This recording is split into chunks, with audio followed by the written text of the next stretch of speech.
WSIC Statesville.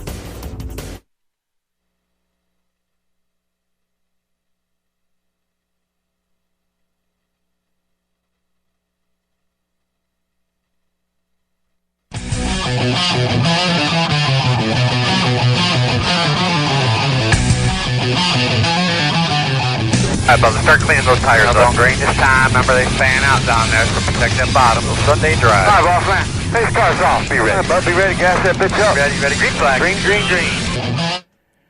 Well, let's go racing here on the Inside Pass as we get ready for another hour or so of motorsports conversation. We are broadcasting live from the WSIC News Studio as always. My name is Tom Baker. Randy Miller is off today. He will rejoin the program henceforth next week. So it's just me today, but I'm not the only voice you're going to hear, I don't think. Chris Rice scheduled to join us from Kaulig Racing, and we're going to get into some in-depth conversation with Chris about the team and about his background and about the playoffs and everything that's going on now in the sport. And Chris is a very knowledgeable man who's been involved with NASCAR for quite some time. So interested to get his perspective on a lot of what we're seeing in NASCAR today. Also, the NASCAR schedule for 2021 has been revealed. And to say the least, there's some changes and some new wrinkles and a really kind of a different schedule. I think it's drawn sort of mixed reactions from what I've seen on social media. We do have a Dirt Cup race. That's something different. Bristol going to host that in the spring of next year. We have 2 races in Atlanta. We have 2 races at Darlington. Some other little wrinkles to the schedule. So we have a race at COTA. So we'll talk about all of that as we go forward. And what NASCAR has done. Also, IndyCar has put their schedule out for 2021. And again, it's different. 3 ovals is what we're seeing for the IndyCar set in 2021. And I'm not really too sure exactly what's going on there as far as why they decided to do just 3, but I've definitely got some thoughts on that. So we'll get into that as well. And of course, we've got playoffs going on in NASCAR and IndyCar still racing as well. So a lot to cover on the show here today. We can start with a little bit of NASCAR conversation. Of course, Chase Briscoe getting the win again this past weekend at Vegas, his 8th win of the year. Now that's significant because Chase said it would take 8 wins, he felt, to quote unquote prove that he was ready for Cup in 2021. Well, he's got 8 wins. I don't know what else you can really expect out of this young man, but he's done an amazing job. 8 wins on the season. Next closest to him is Austin Cindric with 5. And here's what's interesting right now is if you look at the playoff standings in the Xfinity Series, and this is the reason I'm starting with this is because, of course, Kaulig Racing is a part of the Xfinity Series, so this will lead us into our conversation with Chris Rice here in a bit. If you look at the playoff standings in the Xfinity Series, Chase Briscoe obviously up top. Austin Cindric with 5 wins on the season is sitting second in the points.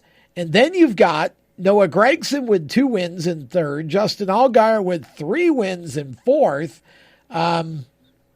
Justin Haley from Kaulig Racing with a pair of wins sitting at P5 right now. Brandon Jones sitting at P6. He's got 3 wins on the year. And then here's Ryan Sieg at P7. 0.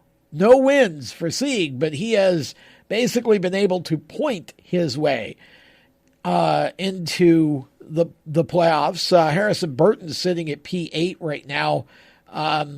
Again, 2 wins for Burton. Now, when you look back, that's the cutoff line, basically, is where you're going to. We're headed for the round of 8. So you've got Chastain from Kaulig, Michael Annett from Junior, Riley Herbst, and Brandon Brown, who basically are sitting below that cutoff line. And Chastain just 2 points below, Michael Annett 10 points, and Herbst 14, and then Brown is 20.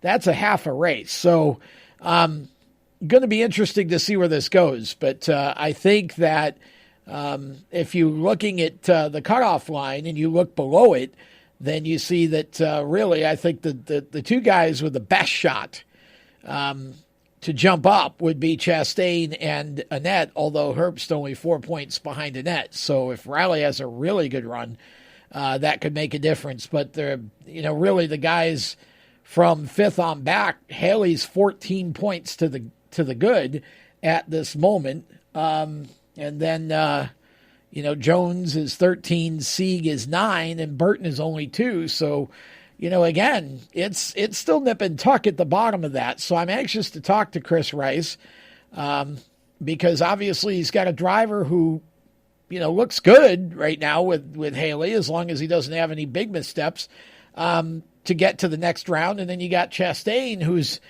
boy, he's had his opportunities, hasn't he? And he just has not been able to close the door here. So that Xfinity Series playoff race is going to get very exciting here as we go forward. Right now Briscoe's got a pretty healthy advantage in terms of points. He's 7 points up over Cindric, and then he's over 30 points up on Gregson in third. So going to be interesting to see where it goes, but congratulations to Chase Briscoe. That was a big win for him.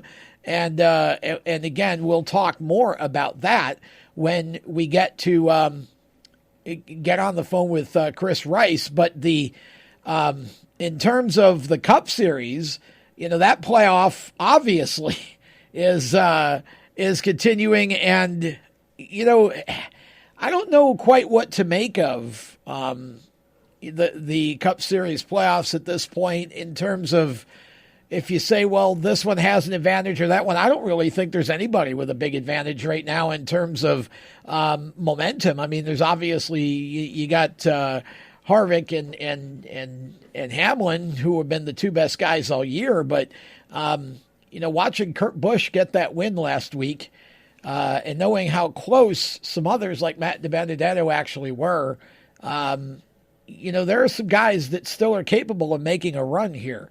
What's interesting to me in the Cup Series right now is the news wire.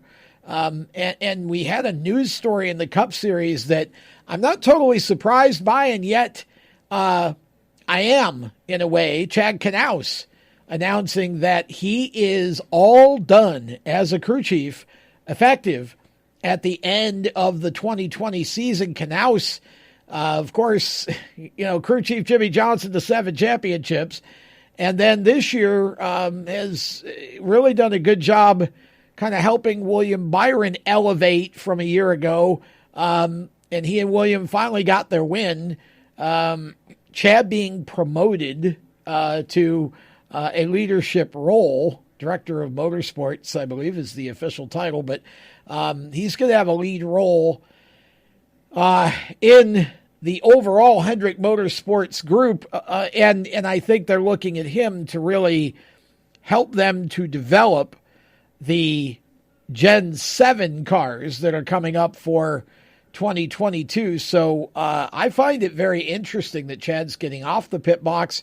No replacement has been named for the 24 team for next year for William Byron, but there's plenty of time for that, obviously. And Rick has always had good success with promoting from within. So one would surmise that somewhere in either in the Hendrick Cup organization or even in the junior motorsports ranks, there is a crew chief or perhaps even a car chief, engineer type, who is ready to assume the crew chief role and will be promoted up. I don't really. I mean, you never know. Could be somebody coming in from the outside, but I don't expect any surprises on that crew chief front. It'll probably be somebody from within, but no Chad Knaus next year.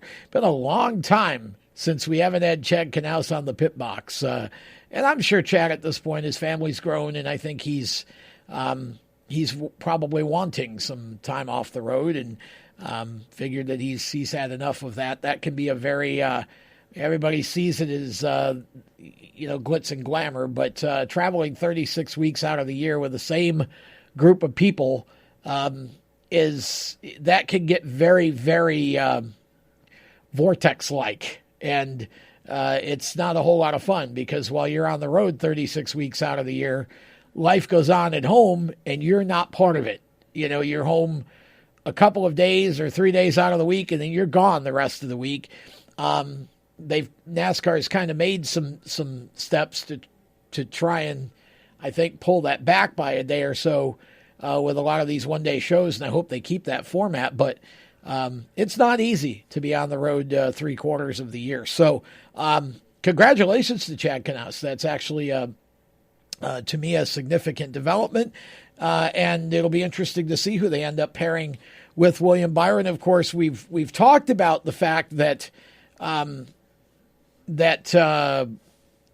Denny Hamlin is going to become a car owner next year.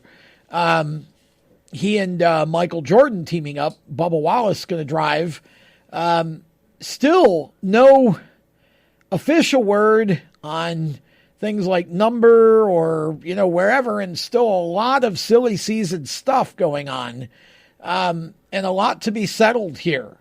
I have had some information on where Daniel Suarez might end up. I will not betray the confidence and reveal that, but I can say that Daniel Suarez has a deal done for next year. And so with Daniel off the board now, that eliminates he and Bubba, and of course Chastain has been announced in the 42. So now we start looking at the 43 for Richard Petty Motorsports. Who would be the leading candidate for that? Go Fast Racing has an opening. We know that. Stuart Haas may still have an opening. We don't know what Clint Bowyer's future is.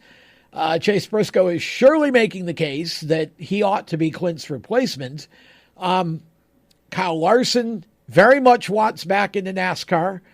We keep hearing that Kyle Larson going to be in the 48, but there's always Stuart Haas sitting over there too. Could he be the guy in the 14? So there's a lot to be decided yet when it comes to silly season, and we'll have more conversation about that as we go. But right now, we are actually going to step aside for a couple of moments. When we come back, we'll have more of the Inside Pass and WSIC. Stay with us.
Hello, race fans. This is Chris Wright. Thanks for listening to these guys. Man, what some great radio hosts. You're listening to the Inside Pass. Welcome back. The Inside Pass continues here. I'm Tom Baker. Randy is off today. He will be back next week. We are waiting on Chris Rice to call. He was scheduled for the first segment, so hopefully he didn't get detained so that he can't reach out to us and talk with us. Looking forward to talking to him. But in the meantime, we have had some big news, and that is the 2021 NASCAR schedule has been revealed, and boy, are we going to have some difference next year. For those of you who wanted a shake-up in the schedule, you're getting it. Big time getting it, as a matter of fact. We can start with the fact that for the first time since 1956, NASCAR's big series is going to Road America in a quest to add a little bit more road course fire to the schedule. The NASCAR Cup Series will spend 4th of July weekend at Road America, which is really interesting. The Xfinity Series has run there every season since 2010. But the only Cup Series race came back in 1956. Tim Flock getting the win. He's now in the Hall of Fame. And, of course, with Road America being on the schedule now, that becomes the series' longest track. Road America. And I think we may have Chris Rice joining us. Hello, Chris. Welcome to the Inside Pass. This is Tom Baker. Hey, man, what's up? How's it going? Well, it's going great for us. We appreciate you taking some time to talk with us today. I was just talking with our audience about the NASCAR Cup schedule being revealed, and I was discussing Road America, which is going to host the Cup Series for the first time since 1956. And I know that's a track, obviously, you're very familiar with because the Xfinity Series has been running there since 2010. So while I was on that point, let's continue with that for a moment if we could and start there with you. Tell us what we should expect from a Cup Series race at Road America on 4th of July weekend next year. Man, it's going to be a great race, honestly. It's going to be something that you normally see at road courses, but also, that racetrack brings out the best of the best. I feel like, the tires wear out. It's a lot of elevation change. It's places to where you can pass. So braking is going to be pretty big, getting down into like 1 and turn 5. And then you have that back straightaway, which is going into Canada Corner. That is just pretty awesome to watch, too. And it's a beautiful place. It is. Beautiful place to go. So I'm excited for the fans in Wisconsin. I'm excited for everybody up there. They deserve a great race, and it's going to be fun. Now, you're obviously a part of the Xfinity Series, but I'm sure you're aware enough of what's going on with the Cup cars, et cetera, to be able to talk a little bit about what would be different about driving a Cup car at Road America versus the Xfinity cars that we're used to seeing there. Well, just a lot more horsepower. They're going to spin the tires a lot more. The tire fall off, and what I mean by that, the tire fall off is going to be quite a bit bigger. So you're not going to, you're going to start out at a certain speed, and you're going to be a lot slower by the end of it. And just depending on how the stages are broke up, how you can do some pit strategy, get up front. It's just going to be so different than any other road course that the Cup cars have ran in the past that I look forward to watching how they handle that and how they maneuver that racetrack. So just really excited about it. And I love road course racing. I love speedway racing because that always maybe gives the opportunity for Kaulig racing to go Cup racing one day. Yeah, interesting that they're also adding Circuit of the Americas next year as well. Now, obviously, I haven't seen the Xfinity Series schedule. I would assume that we could expect that the Xfinity Series would be racing there as well. What do you know about COTA while we're on the road course topic here?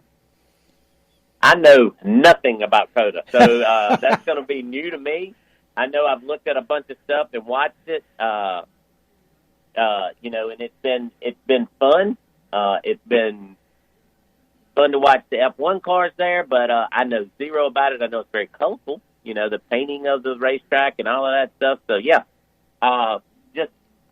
hey, dude, I'm excited to go to any new racetrack, any new venue, get some new fans in this place. I'm excited about it, as you can tell. Well, and I agree totally. COTA scheduled for the weekend of May 23rd, which will make it the first road course race of the season for the series. So should be interesting, and we can talk more about the revised Cup schedule for 2021 a little later on in the show. I want to talk with Chris about Chris and about Kaulig Racing here, and the logical place to start with that is to talk playoffs, because they have two cars that are currently involved in that. And right now, where do you see yourselves at this point in the playoffs with both Justin and Ross? I mean, Justin is, it looks good on paper, but of course, as we both know, nothing's ever a sure thing unless you win in advance to the next round. But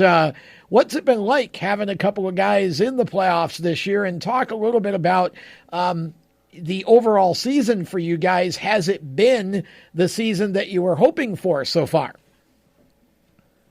It has in certain areas, and it hasn't in certain areas.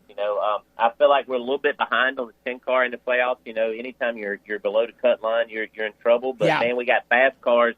We've had fast cars at all the racetracks, and we just got kind of caught at Vegas where we didn't have great race cars, but we had okay race cars. And the way the pit strategy fell, and we didn't take tires when other people did, and it just didn't go to our liking. But that's okay. We'll rebound here at Talladega, try to stay out of wrecks, and but I give myself a good A for the year, man. This has been such a tough year on everybody, just showing up, racing, not doing anything. I give myself and our guys a good A. Do we have room for improvement? Absolutely. We got to beat those Fords and beat all the other Chevrolets, but definitely have had great races, and we have not so great races, but more great races than not so great races. So. Looking forward to moving away from Vegas so I can start concentrating on what happened at Talladega and moving into the Roval. Obviously, we got A.J. Allmendinger coming along to run those races in the 16 car. So, pumped about that. And, I feel like Kaulig Racing is headed in the right direction. You have a really interesting dynamic going on at Kaulig, I feel like, Chris, with those three personalities. They're all similar and yet quite different is the best way I could describe it. All of them really all about winning and really wanting to win and really wanting to get the job done, and yet each of them with their own sort of distinct personalities, but yet they all kind of find the way to work together, or at least most of the time they do. How is it for you as their boss, you might say, or team manager? How does it work for you with kind of managing those different personalities on and off the track? Man, that is tough. Actually, that you laugh about it, but that is 100% true. How different they are, but they get along so well.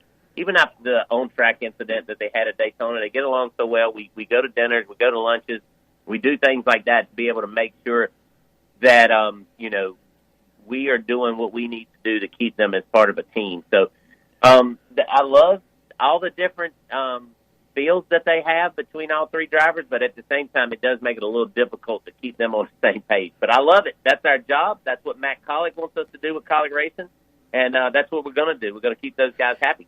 Now, again, when you look at the playoffs, you've got Talladega coming up. I mean, obviously, you want to prepare the cars for maximum speed there, but how do you really prepare for a race like Talladega or Daytona? I mean, it's such a crapshoot, I feel like, and especially given its position in the playoffs here, everybody's going to be on edge here, and everybody who even is remotely on the bubble here, it's kind of like be careful, get to the front and stay there. That's, it's a really challenging race, I would think, to prepare for, and especially challenging to drive at this point, especially in the playoffs. Definitely challenging, but your way we attack that race is totally different than everybody else. And I would love to give you our secret away, but we're not. And so I'll just leave it at that. And I'm looking forward to going to Talladega. What's next? I love that answer, Chris. That's why we bring you on this show, to spend about 45 seconds telling us nothing. That's exactly why we bring you on. Okay, we'll move on then. After Talladega, you've got the Roval, and of course, I've got to believe that, you've got, really, Ross runs well on the road courses too, but you've got Allmendinger and Justin, who are just, road course aces. So I've got to believe that if you feel like if we could just get through Talladega without any major losses here, we go into the Roval, and this is a chance for us to get a leg up.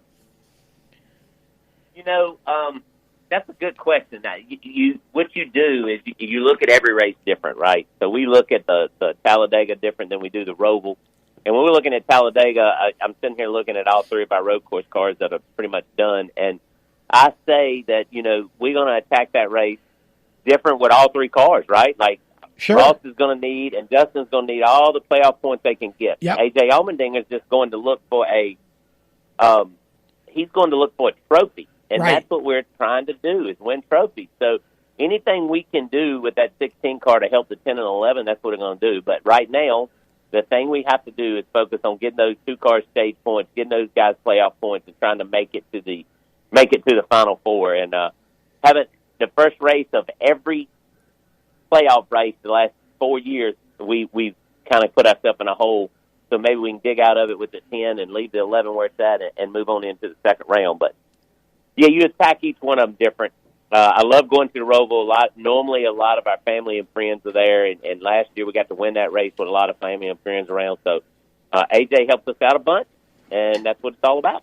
How has it been different for you not having the fans at every facility and with kind of the restrictions that we've had? How has it been for you just going to the track? I mean, it has to be quite a different experience. Dude, it is so different. It's so quiet when everything's shut off. But yeah. I mean, just missing the fans. You don't know how much you miss seeing a person or seeing somebody rooting for your team. You got them back at home, but nobody's screaming for you, telling you how bad right. you do or booing you.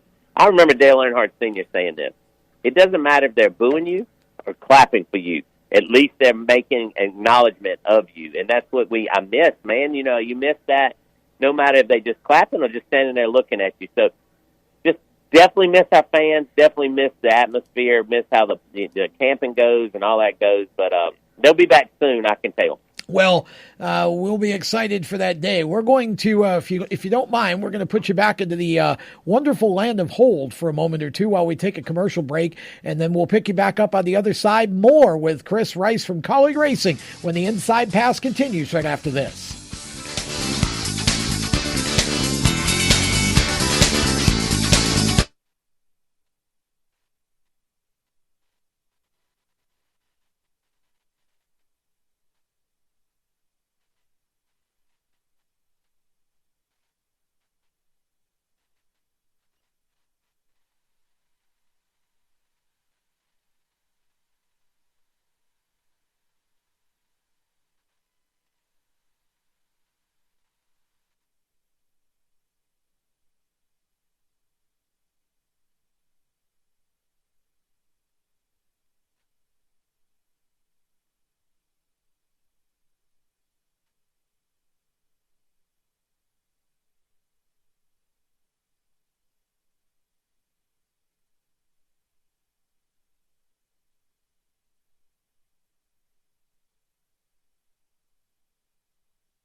I'm Chase Elliott, and you're listening to the Inside Pass.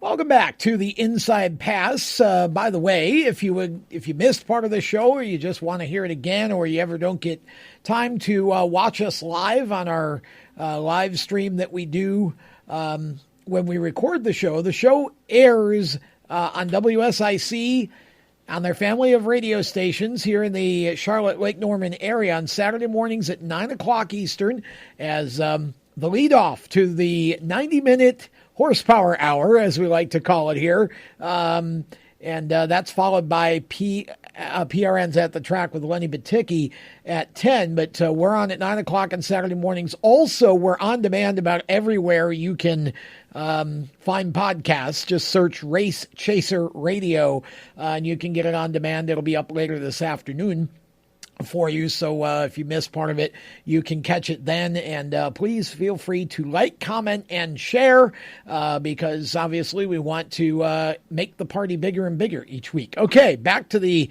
phones we go. And we have Chris Rice with us from Kaulig Racing talking about playoffs and all kinds of other things. Chris, let's talk a little bit about next year, because as silly season has started to get underway in earnest here, we did find out what we kind of all suspected, I think, and that's that Ross Chastain going to be heading to Chip Ganassi to drive the 42 in the Cup Series next year. So that, in theory at least, creates a potential opening for you, and there's talk about perhaps Justin maybe being in the mix for one or two of the Cup rides. How do you deal with what's going on currently? And at the same time, I'm sure you've got to be at least kind of looking around and trying to envision where next year is going to be. I mean, from your standpoint with Kaulig, does an announcement like Ross's really change much of your day-to-day responsibility now? Does it add any kind of sense of let's see who else is out there? Or are you just kind of trying to get through the season and then see what shakes out?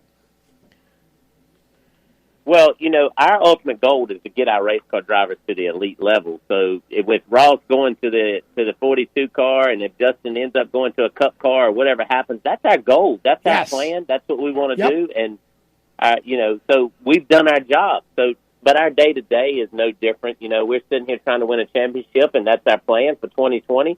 And when 2020 rolls around, we'll have some announcements for that. But right now, our plan is to win a championship. That's what we're focused on, building great race cars for them guys to drive on, and just go win some races, man.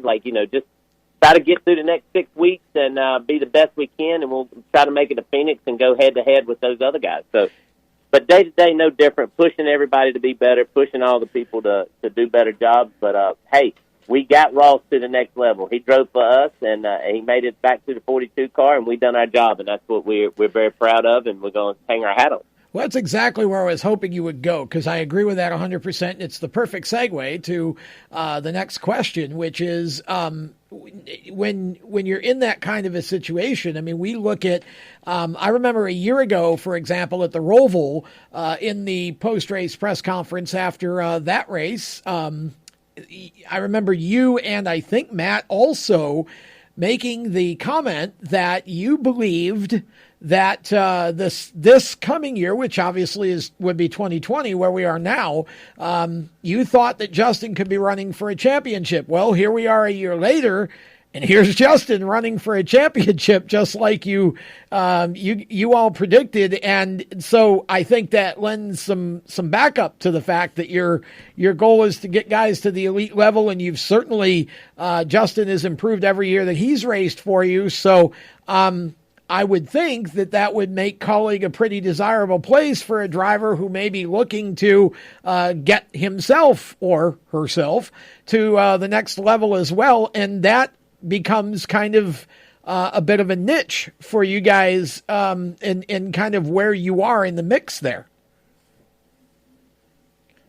Yeah, and that's what you want to do, right? You want to have a place that you can bring in young men or women to be able to drive your race cars, and that's exactly what we want to do. And Justin's doing a great job. He's done a great job. He's been very very consistent. Ross has been very consistent, and AJ's been very consistent. I think AJ's had one race out of the top 10, and that was due to a little incident. So, that's what we want to do. We want to be the best team out there. We want to be the powerhouse, like Matt Kaulig says, and we want to score all the touchdowns. So to do that, we got to have great race car drivers, great people, and I believe we can do that at Kaulig Racing. It's only one way for us, we feel, and that's continue to grow. It's amazing what you built there, you all, plural, and honestly, the family aspect of it. It feels like you're. I want to say you're the little engine that does, but that's really not accurate because you're not really a little engine. You've got all the resources that you need to go run and win races, and so I don't think it's overachieving at all. I think it's achieving in a different way because I know Justin really wanted kind of that small team atmosphere, and although the team grew around him a little bit, the family aspect of it and the way that you guys operate it has not changed, and I feel like that is a big part of your success at Kaulig. Well, I appreciate that, and I do feel like we try to keep it a small team atmosphere, but we're not a small team. We try to, Yep. We definitely, everybody works on everything. If you own the 11 car on the weekend, you might work on the 16, you might work on the 10 during the week. Nobody is dedicated to one car when we get back to the shop, and that's the way we're going to keep it. So, love that we have built the program well enough that everybody likes and can see the desire and the fire that Kaulig Racing has, and that comes from Matt Kaulig and everybody at Ohio. So really pumped about that and pumped to get to the racetrack this weekend and continue to go for a championship. I think there's probably a lot of people in our audience that would be curious about your background. How did you get to where you are with Kaulig Racing? Can you just give us, a minute or two of how you kind of came up through the sport and how you got to where you are now?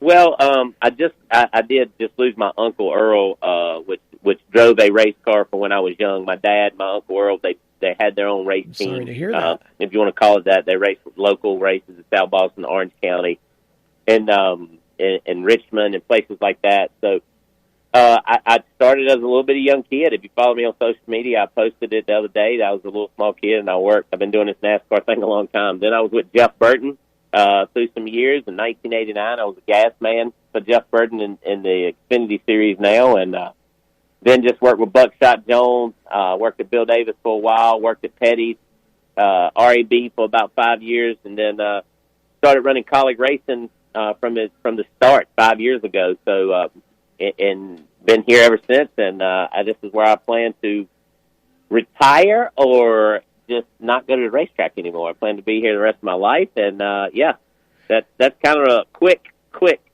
path of my life through NASCAR. You bring so much passion and so much just raw energy and enthusiasm to what you do there. And I know from talking to your guys that, they all really like racing with you, not to say for you, but racing with you guys over there. And I think your leadership style really is kind of infectious, honestly. And I like, as someone who, leads a group of people and someone who's watched a lot of how race teams operate, I love seeing how you keep those guys, keep everybody up and excited and the patience and, all of that. Because I think it takes that now, especially when you are working with younger drivers. I think it takes that in order to ultimately succeed in the long run.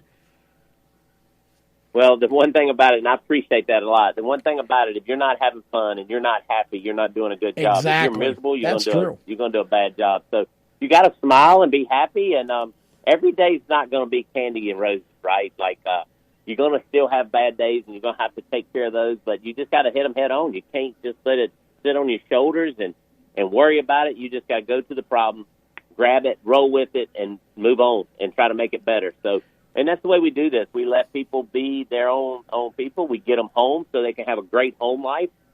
We believe in the 7 to 4 atmosphere here. If we can't get it done in those hours, we're not doing a good job scheduling, or we have the wrong people. So try to get them home, let them have their home life, kiss on their wives and babies, and do those things. But the main thing we try to do is have fun. You have fun, you're gonna be successful. I'm sitting here looking at 3 trophies right now that just make me proud to be part of Kaulig Racing and be part of growing Kaulig Racing. But you just got to keep everybody happy, and you'll win some races. And you got to have obviously you got to have people like Matt Kaulig that continue to keep us happy. Oh, yes, for sure. And, Matt's a great guy and certainly has been a huge asset to NASCAR and to the Xfinity Series over the years. So really excited to see what you guys have got going there, and hoping that your good luck continues throughout the playoffs here. Of course, we always enjoy having you on the program, and I know Randy couldn't be here today, but he's looking forward to the next time we can get you on when he's back, and we still want to get you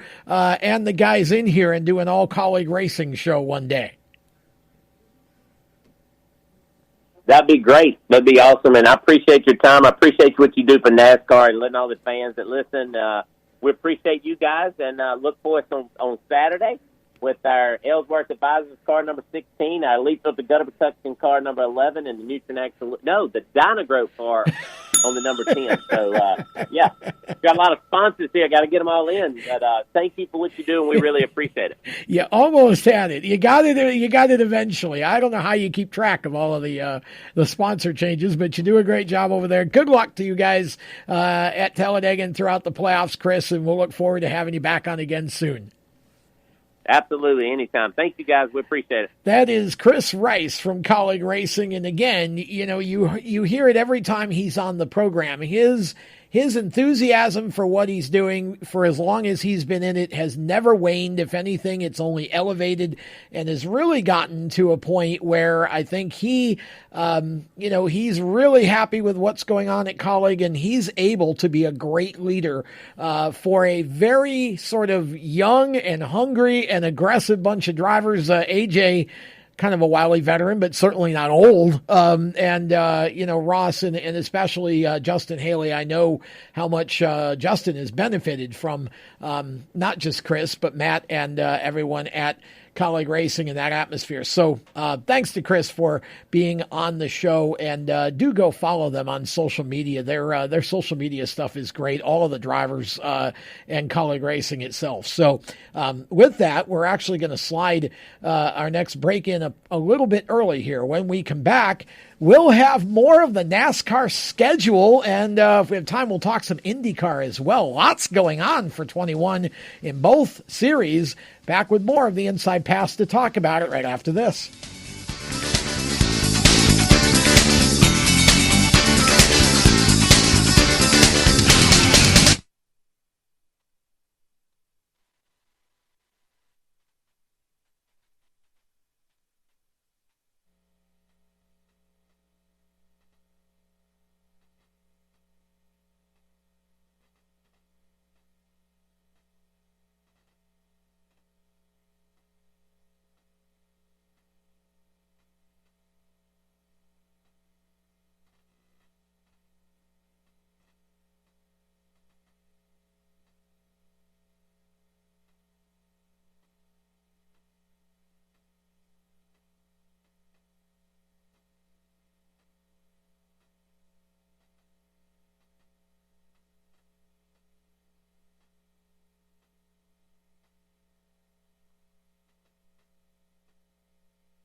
This is Justin Lofton, and you're listening to the best guys on the radio, the Inside Pass.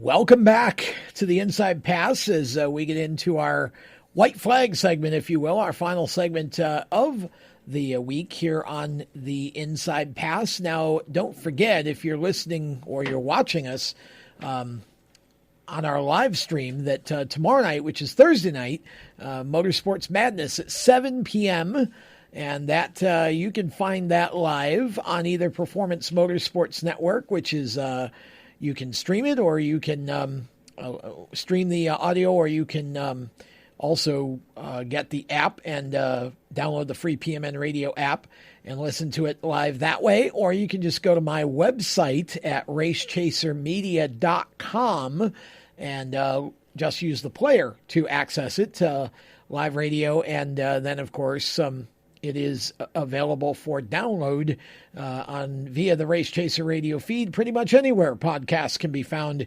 usually the next day, which is Friday.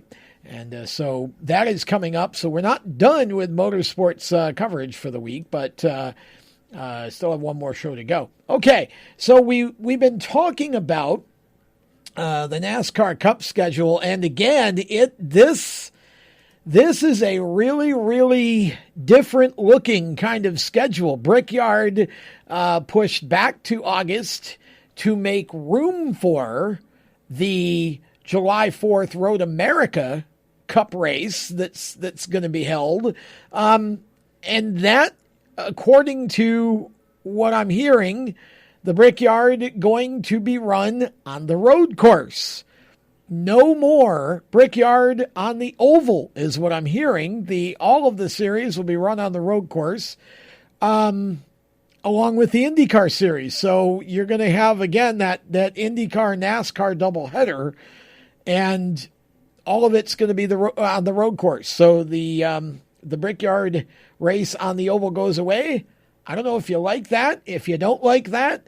Of course, we got the dirt track race at Bristol that takes away one of the short track races for the year, which I'm kind of disappointed by. I would have thought that we could have gone to a different dirt track facility rather than take away a short track race.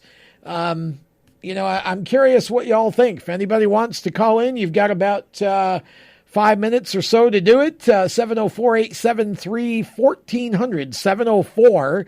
704-873-1400 if you want to offer a quick perspective on what you think about the new NASCAR schedule and some of the changes that we're seeing. Of course, we mentioned Circuit of the Americas at the beginning of our segment with Chris Rice, and that is taking place in lieu of one of the Texas oval track races. There will be one oval track race at Texas next year.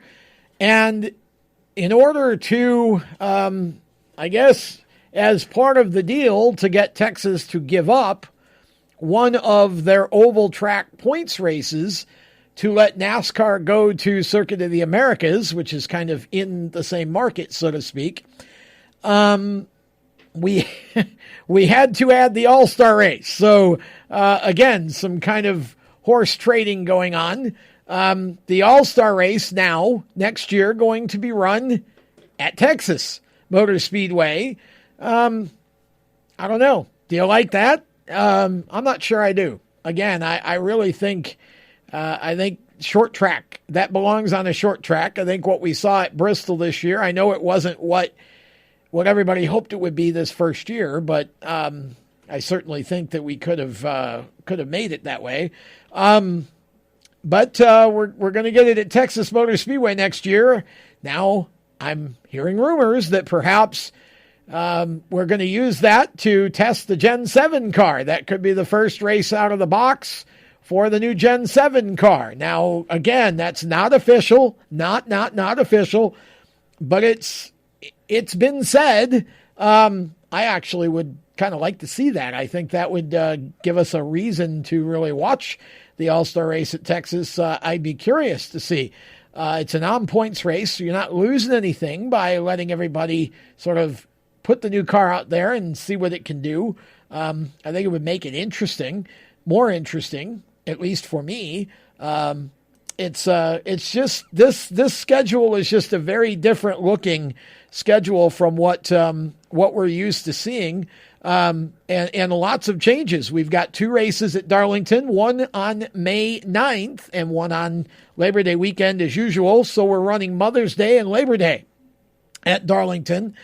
And Atlanta, also a double race, 2 races next year, March 21st and July 11th. So we run it in March as usual, and then we come back from Road America on the 4th of July and go to Atlanta the following week. So again, a very different twist there, that we're going to run a couple of those tracks twice. We've had 2 races at Darlington before. That used to be kind of a mainstay. And we've also had, I think we've had 2 races at Atlanta in our rather distant past. So again, not totally a new thing. But again, I think that one's going to get some mixed reactions, because while I think everybody likes Atlanta as a facility and it's certainly close to home, I think that the race can be kind of boring, honestly, there. So I don't know. It's going to be a little bit different the way that the schedule lines up next year. More road courses. We've got a dirt track in there for the Cup Series. Obviously, one less short track race, because you're making that a dirt race. So you lose a short track race off the schedule. So there'll be a lot more, I think, on this as we get into the next week and everybody has a chance to look at it. I know that when they announced the dirt track race idea at Bristol, there were drivers like Brad Keselowski who said, well, it's interesting, but I want to know more about it before I offer an opinion. So I guess we'll all find out together what the drivers seem to think of that, but it'll be something different for sure. Now, on the IndyCar side, real quickly, 3 ovals. That's it. 3 ovals for the IndyCar series. We're adding a new street race at Nashville, and we're going to race over a bridge.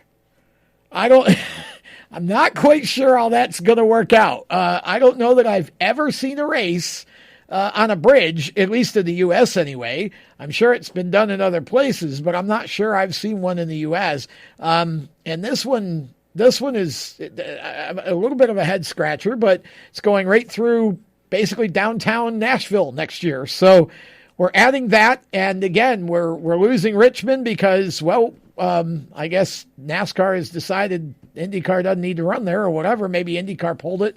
Supposed to run there this year, didn't because of COVID, and now it's off the schedule. So only 3 ovals, counting the Indy 500 next year. So a lot of changes going on in IndyCar. Seems like it's becoming more street and road course focused.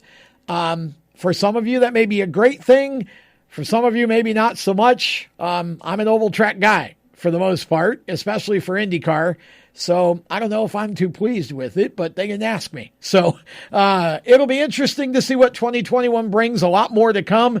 Obviously, lots going on in silly season in both series. We'll get to a lot of that next week. And don't forget, Motorsports Madness, Thursday night, 7 p.m. on the Performance Motorsports Network. Get the PMN Radio app for free and just click on it and listen live. Look forward to seeing you then. Until next week, for Randy Miller, I'll see you next week on the Inside Pass. I'm Tom Baker. Have a great week.